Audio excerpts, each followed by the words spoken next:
Bitcoin et Ethereum sont en baisse. Vous savez pourquoi? C'est juste pour ce mois.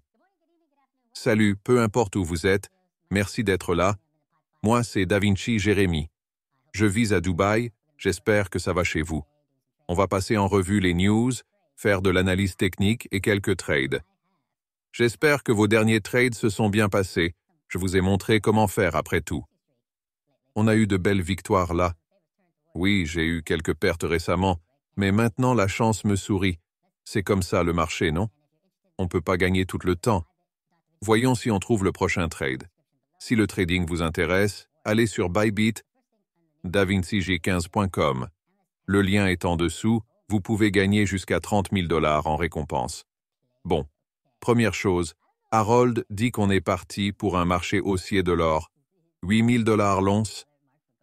Je sais pas qui c'est ce mec, mais 8 000 $ pour l'or, sérieux? Aucune chance. L'or est à 2 300 $ là. C'est énorme, non? C'est fun de parler de crypto, hein? Oui, l'or va monter, mais pas à 8 000 $. Voici pourquoi. La manipulation des prix de l'or est trop forte. Pensez-y. En pleine inflation, avec toute cette impression de monnaie, l'or n'a rien fait. Rien du tout. Ils ont tout verrouillé. Alors oubliez les 8 000 $. Pas de sitôt, même dans les 4 prochaines années. Pas les 8 000. Peut-être 4K, peut-être, dans les 4 prochaines années. Ok. Des devs de coin font n'importe quoi en live pour booster leurs jetons. C'est horrible, non? Faire un live de ta prétendue mère qui danse pour booster ta crypto, c'est le summum de la dégénérescence. Jésus. Eh oui, et je suis sûr que c'est exactement ce que je vous ai dit. On a trouvé un coin, je disais qu'à la fin du show, ça allait s'effondrer. Et c'est arrivé. Ça a chuté à 0. C'était un horrible rug pull. Je pense que vous pouvez voir. Ça s'est passé ici. Quelqu'un a vendu pour 3 000 $ et puis bam, peut-être qu'il a appelé un pote. Et sort. Puis peu après, bam, ils ont frappé fort. 1 milliard. Ils ont retiré 1 million de liquidités, alors qu'il y avait 1 million en jeu. Donc tu te dis, ouais, c'est bon, mais ton argent, achète. Et puis, ils ont sorti le marteau. Puis, pour en rajouter, ils ont injecté 3 000 milliards de plus juste pour enlever le dernier espoir. Et puis rien, n'est-ce pas? Tellement triste. Et il y a des gens qui achètent un peu en se disant « Ouais, on va revenir !» Horrible. Ok, parlons des coins même. La Queen Waffle a pris un coup avec la suspension de son compte. On a un accord intact. Je pense que c'est parce que j'ai dit « Eh, on dirait que vous faites de l'agriculture d'engagement.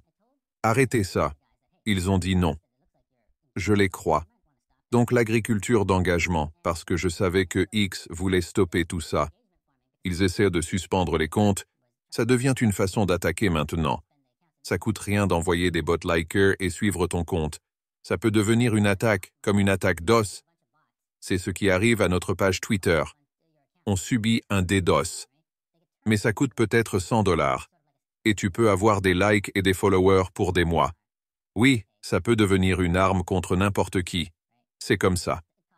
Passons à l'analyse technique du jour.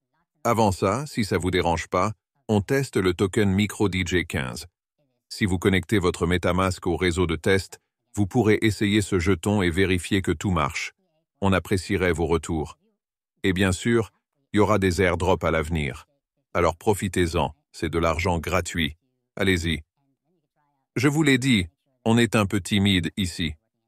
Si, on a atteint notre objectif, mais pas tout à fait. C'est pour ça qu'il faut bouger vos stops pour équilibrer.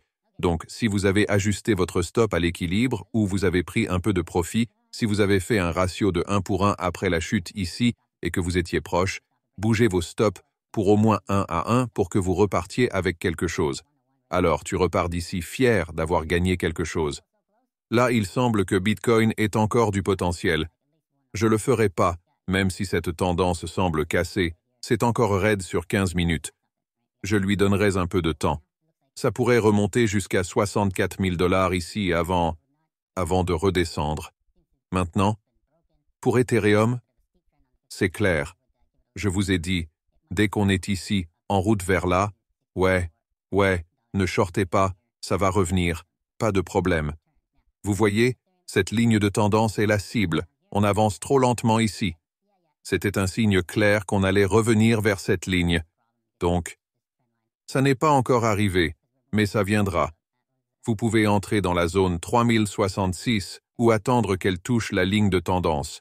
C'est à vous de voir. Et c'est là que vous devriez entrer dans votre trade. Pour revenir à Bitcoin, j'attendrai encore la barre des 64 000 $ avant de chercher à prendre une position courte. Mais c'est le week-end. Ça va être brutal et volatile. Ça va être un trade difficile, mais oui, c'est là que vous voudriez vendre, en dessous de 60 000 $. C'est comme ça. Ce mois sera triste pour Bitcoin et Ethereum, mais c'est juste un mois, et ensuite on repartira pour les courses bientôt. Je pense qu'on devrait se préparer pour un événement de signe noir très bientôt. Je pense qu'on verra les prix s'effondrer partout. J'espère que, et une fois que ça arrive, c'est là que vous achetez. Ça arrive, et j'espère que vous avez aimé cet épisode. J'espère que vous m'avez bien entendu avec ce nouveau micro. Je préfère utiliser un petit micro plutôt que ce gros machin. J'espère que vous avez aimé.